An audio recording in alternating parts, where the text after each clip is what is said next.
السلام علیکم ورحمۃ اللہ وبرکاتہ۔ وعلیکم السلام ورحمۃ اللہ وبرکاتہ۔ استاد محترم، مسجد میں کنگھی کرنا کیسا ہے؟ اور اگر کنگھی کرتے ہوئے داڑھی کا بال مسجد میں گر جائے تو اس کا کیا حکم ہے؟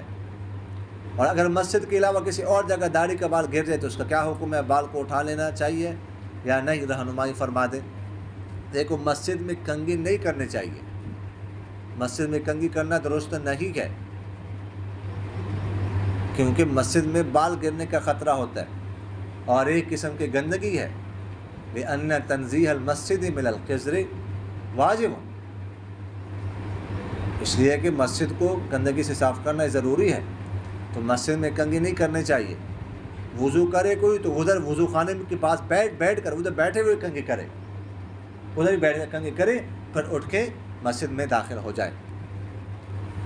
اور اگر بال گر جائے تو ٹھیک ہے، ویسے بال کا اچھی بات تو یہ ہے کہ اٹھا کے کسی اس پہ رکھے سائڈ پہ کسی جگہ پر، لیکن جب ایک دفعہ آپ کے جسم سے گر گیا تو اب گر گیا، اب آپ کے جسم کا حصہ وہ نہ رہا، ٹھیک ہے، اب اس کا جو تقدس ہے وہ ختم ہو گیا۔